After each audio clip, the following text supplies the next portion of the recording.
Hi everyone! Today we're here to talk about crocheted ruffles. Grab your crochet hook and let's get started.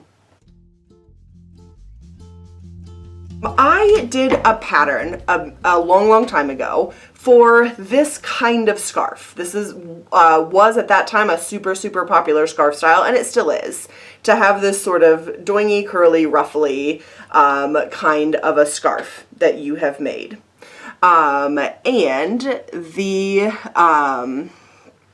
the technique for making this is very straightforward. It's really easy to do. And I wanted to talk not only about how to do it, physically sort of how to make this happen, but also some other things that you can use it for and how you can do some variations. So I have done, just as a little sample on this square that I've got, I've done two other different versions of it. If you, it depends on kind of the yarn that you're using to make it and exactly the style that you do it in. You could make different sorts of ruffles on the edge of things. So I did two different styles of ruffles, just so that you could see sort of what other options you've got and how they can look different from each other. So let's jump on in to how to get started with creating something like this.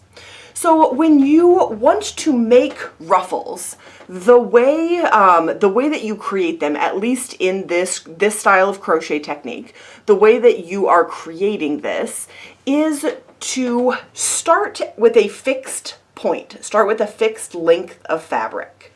If you're doing something like putting a ruffled edge onto something else, the length of the something else, so the edge of the square, the edge of the scarf, the bottom of the sweater, whatever it is that you are applying your ruffle to, that is your fixed length. If you're doing something like this, what you're actually going to do is you are going to do a chain that is the length that you want your scarf to be. So if you want your scarf to be, this one's about 4 feet long, you're going to do a crochet chain of 4 feet long. If you want your scarf to be 7 feet long, do a crochet scarf or a crochet chain of 7 feet long. But you are going to be working into a fixed length of fabric. Once you've got that fixed length of fabric, all that's going to happen to create your ruffle is very straightforward. You are just going to keep creating more and more fabric. Every row that you put on top, you're going to be cramming more stitches onto that same fixed amount of fabric. And by doing that, you're creating all of this extra fabric, but it's all tacked into that fixed length. It can't expand and get wider because it's attached to that fixed length. The only option that you've got at that point is it's got to go somewhere else. It kind of just busts out all around, and that is what creates your little ruffle. I think the green one shows up really well against the white here, and you can see you've got all of this extra fabric. If it wasn't attached into this fixed point, so my fixed point here was just a few inches right along the edge, if it wasn't all attached to this fixed point, it would create a sort of a circle kind of a thing, but it can't stretch out that way because it's connected, it's fixed in there. And so what happens instead is it makes that ruffle. And the more fabric that you cram in there, so the more stitches that you're adding, the more pronounced that back and forth part of your ruffle is. The like, or if you're looking at this, like the curly Q part of it. And so if you add lots and lots of stitches all onto that fixed length of fabric, you're going to get a ruffle that's really tight. If you can see this one, if you want a ruffle that's a little bit sort of looser and not so tight, just a little more like a flounce than a real ruffle, this one is the same fixed length, but I didn't add as much fabric. When I was creating more stitches, I didn't create as many, and I gave them more length to expand on the length. And so that is what is going to give you the difference between the different kinds of ruffles. So you may decide you like the look of a little bit more casual flowing ruffle if you're doing it, let's say, more like a peplum around the base of a sweater that you're creating. Versus if you're doing sort of ruffles at the edge of a scarf, just on the two short ends of the scarf, you may prefer something that's a little bit more dramatic. And that is all going to depend on exactly how many stitches you are compressing into this small area.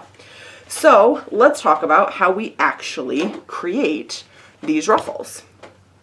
I am just making a little piece here to give you the basic idea. So you're just going to crochet. I'm just going to crochet a chain until my chain is just a couple of inches long, just to give you that idea. So I'm doing just a totally standard crochet chain with, I've got a worsted weight ball of yarn and the appropriate sized crochet hook for what would be recommended for that.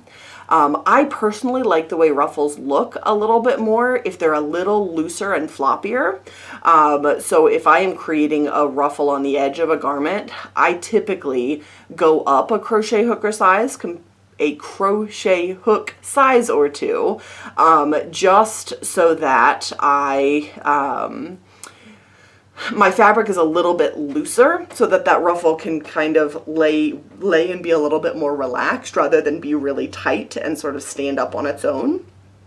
But that's just because of how I prefer that they look. So once you've created your little bit of fabric here, you've just done your crochet chain, what you're going to want to do is you are just going to do a single crochet into each of those chains. So let's say I did 20 crochet chains. I'm going to turn around and do one single crochet in each one of those, so I will have 20 crochet chains again at the end. This is creating my fixed length of fabric. Theoretically, you could do this start your increasing right into the chain. I think crochet chains are challenging enough to work straight into that I think doing your first row of single crochets onto that chain before you're trying to do something extra fancy with it is probably going to be a little bit better way to go with that. So once you've done your row of single crochets on there, so now you've got a very defined length of fabric of just these few inches that you've got here. I've got just one more stitch to do in this corner. So once you've got that all set, you've got your length of fabric totally set, so it's not going to get any larger than this. This part can't expand. This part is already as wide as it can get. Now what I'm going to do is on this next row, I am going to do 2 stitches into every single one of these. So if I did 20 chains and then I did 20 single crochets, one into each of those chains, I'm now going to do 2 single crochets into each stitch across. So if I do 2 single crochets into each one of the 20 that I have, I'm going to have 40 single crochets at the end of this row. So I've crammed twice as much fabric into that set length as will physically fit there. And so that fabric has to go somewhere. It can't expand side to side anymore because we've attached it to the bottom, and that bottom can't get any larger. So that is what creates the ruffle, is it sort of explodes out the side and all around, and that's what creates that ruffle look. Now, there are as many sort of patterns and ways to create these ruffles as there are crocheters out there who want to make ruffles. The more, I've got a knot in my yarn.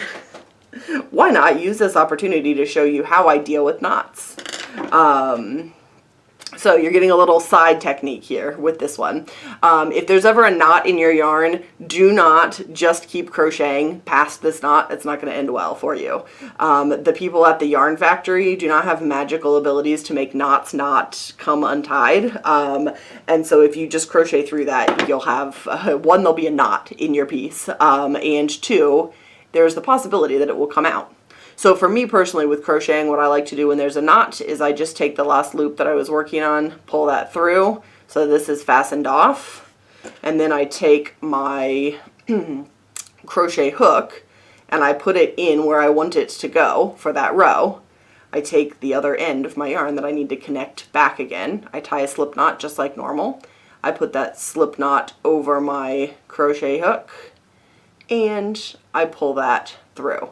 Now we're connected, and everything is good again. You will have that little gap where they're not connected to each other at the top here, but you're gonna have to weave these ends in anyway, so just use those ends to kind of cinch that together and close that up. Anyway, that was a total aside and not at all the point of this technique video. But so you can add as many or as few stitches into here as you want. So to me, if I'm going to do a ruffle, I'm going to go all out with it.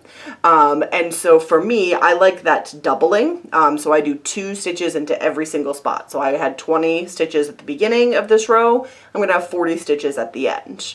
But if you prefer a more mellow ruffle, you could do 2 crochet stitches into the first stitch, and then 1 crochet stitch into the next, 2 and then 1, 2 and then 1. And so then you would go from 20 stitches in the first one to 30 stitches in the next one instead of to 40. And so that, instead of a ruffle that's really tight and has those really sharp sort of ruffly edges to it, like this one does, you're going to have one that is more mellow, like this one. You've got just more of a, like I said before, like a flounce kind of a thing. And that is going to depend on how many stitches you are forcing to take up the space that you had allocated for them in the first row. So I'm right here to the end of this row, and you can already see if I force the bottom to stay flat, you can definitely start to see that curved edge that we've got going with doubling that stitch count. Now you get another point to decide what you want your ruffle to look like. You can now do a row where you just do a single crochet in every stitch. So if we started with 20 chains, we did 1 single crochet into each one, and we still had 20. We did 2 into each one, so then we have 40 in the row that I just finished. You could do 1 into each one of those 40 and still have 40, and that would create, that is the pattern in this one. So that is going to create a ruffle that has this kind of look. Or if you hold these flat so they can't curl up on each other, you can see kind of that. It's a little bit more of a loose ruffle. It's not a super, super tight ruffle. If you want a very tight ruffle, so this one was just, I doubled the stitch count, and that's what this looks like. If you want a very tight ruffle, you can double them again. So I can do 2 single crochets into every single one of these now 40 stitches that I have, and that is going to give an even tighter ruffle. And so you've got lots and lots of ways to customize this to what you like the look of. There's not a right way or a wrong way to do it. You can make your ruffle as long, so you can make this part of your ruffle as wide as you want it to. You can make your ruffle as full and sort of crammed together as you want it to, or as loose and open and flowy as you want it to, just depending completely on how many rows are you doing, how close together are your increases, and how many rows of increases do you do. You could do 1 row of increases like this, and then you could do 5 rows of not increasing, and you're going to get a ruffle that's close here, and then sort of can open up and be a little bit more billowy on the outside. So I think it can be really fun to almost do something like this. Create, if you've got swatches hanging around, a lot of people will have like a little 2 or 3 or 4 inch swatch. If you've got that, why not do all 4 corners of one of your swatches that you don't need any longer? Do a different style of ruffle off of each side and make a little note to yourself so you remember what you've done. But you can really play around a lot with, okay, if I double the stitch count on the first row and then do it even on the second row and then double it on the third row, what does that look like compared to double it and then immediately double it again, compared to do every other stitch that you're doing an increase, and just compare what that looks like. Kind of look at 4 or 8 or however many different swatches of ruffle. Make little notes to yourself, take pictures of them on your phone and save them in your Ravelry project if you're a Ravelry user, so that you can refer back to that if ever you are ready to add a ruffle onto something. There are certainly lots of patterns out there that include ruffles already, so you are not going to be making the decision about how to create your own ruffle and what you want your own ruffle to look like. You're just following along the pattern, but hopefully if you have been intimidated by those in the past because you think, oh, a ruffle would be really hard, hopefully this has shown you that a ruffle is not really hard. Ruffles are not tricky things to do at all. You may also decide, oh, I love that pattern that has a ruffle, but I don't like the way that ruffle looks. You can then use these kind of ideas to change the ruffle up a little bit, and say, okay, I want mine to be flouncier, so I'm going to not do as many increases or something like that. But I think it can be a really good way to play with how doing increases changes the way your crochet looks.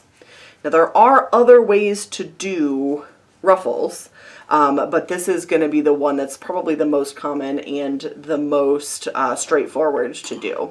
So I've done just a little bit of that doubling it again, and I just wanted to show you as I've got this little tiny section, you can see you're getting really quite a tight little ruffle that stands up on its own, which can be kind of fun depending on where on your garment this would be. I think doing a ruffle around like the brim of a hat could be really cute, especially if it's like a kid hat. But I definitely think a ruffle even around the base of a grown-up hat could still look quite cool. You can also do multiple levels of ruffles. So if you think about, if you've got, this is ruffle number 1, you could actually come in here and attach an additional row of stitches in a little bit on your fabric and do another shorter ruffle that would lay on top of that. If you're looking at it from the front, or you could do a longer ruffle if this is the back, and so then you would have your double layer of ruffles both visible from the front side. So you can add really a lot of interesting, fun little details with ruffles.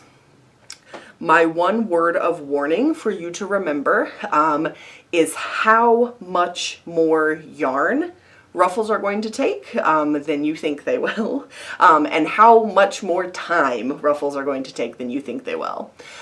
In my opinion, crochet ruffles are a significantly better, this style of ruffle is significantly better done in crochet than it is in knitting. You can actually do the exact same thing in knitting. The problem quickly becomes you run out of room for stitches on your needle if you're doing it in knitting. If you think about if you start with 20 stitches, that fits on a knitting needle really easily. You double that to 40, okay, that's still gonna fit. You double it to 80, depending on your needle, it may be getting a little tight by now. If you double it again to 160, like, you're done. You don't have enough space on your needle. And if you're doing a really long, like you're doing the edge of a scarf and you want to put, or like a scarf lengthwise like this, I think I I want to say there's 300 stitches at the end of here. So even for something pretty mellow like this, you're going to struggle to have enough room on a knitting needle to do that. Whereas a crochet version of this ruffle, obviously you only ever have one stitch on your crochet hook at a time, so you don't need any kind of a special crochet hook to be able to do this.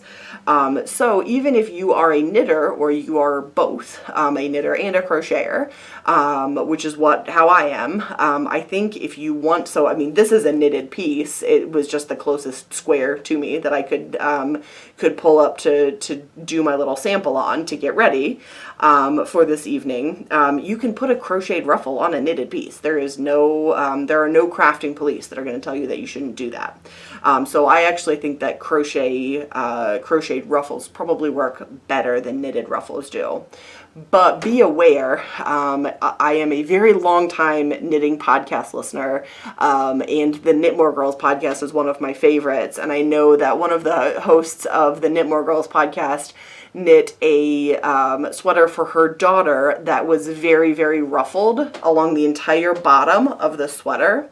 And I remember still, and this was years ago, her talking about the never-ending ruffle. I mean, she probably started with 300 stitches to create this ruffle, and I mean, you're talking, you could have 3,000 stitches by the end if you're doing like a wide, big ruffle on the base of a sweater.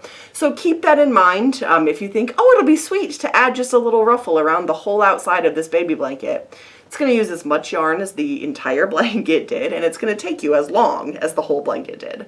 That is not to discourage you from doing it. I think ruffles can be an awesome addition to things, but it's definitely something that you should keep in your brain, that this is going to take longer than I think it is, because it's exponential. It gets bigger and bigger the farther that you go.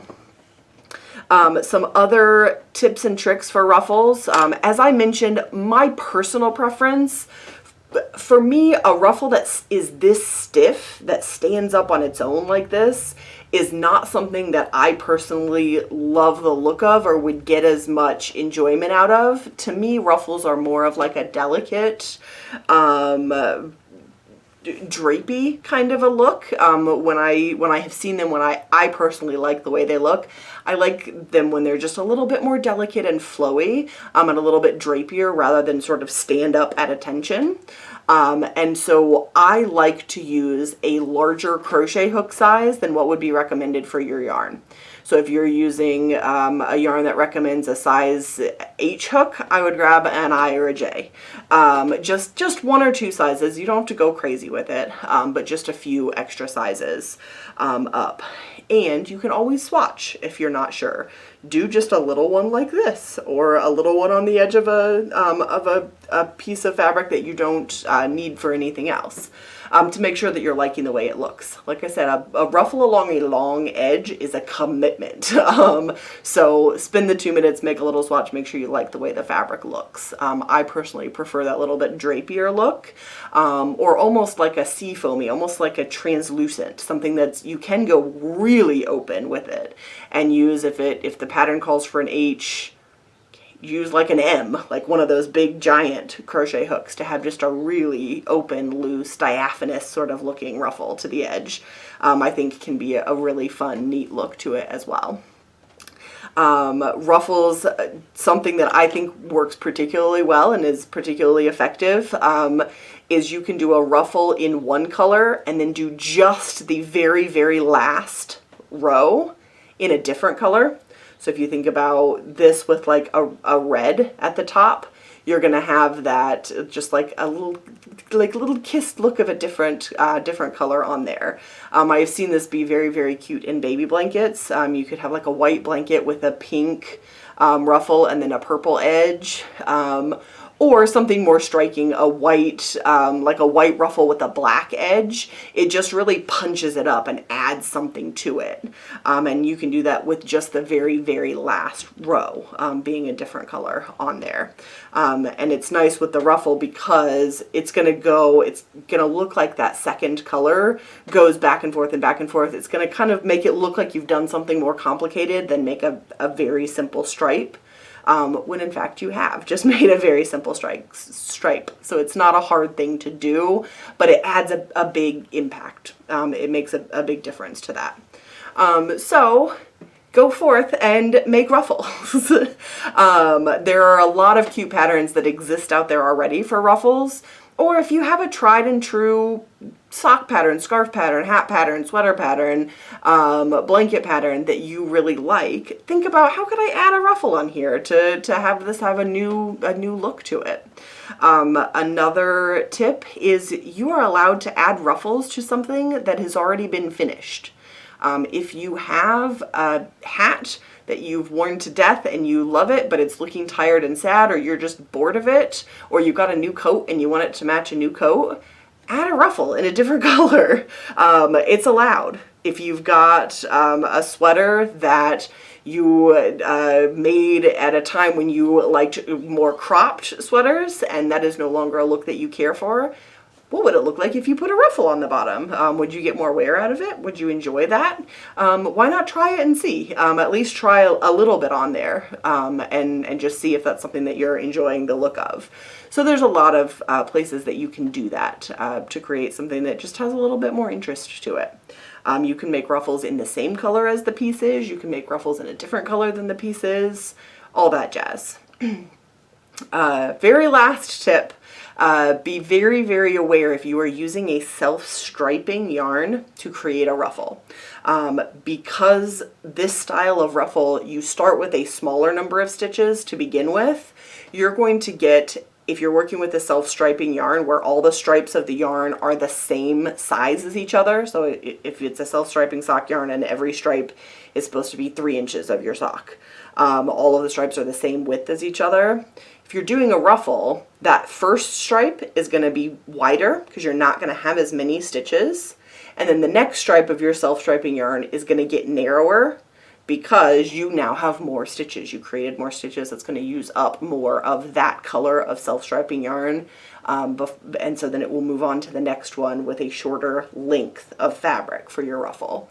And until eventually, depending on how wide you make your ruffle, you may get to the point where you've actually used all of the yarn from one color of your self-stripe before you get to the end of the row of the ruffle, which is going to look weird. If you've got self-striping, stripe, narrower stripe, only halfway across of a color, and then it changes to the new color. It's going to look weird.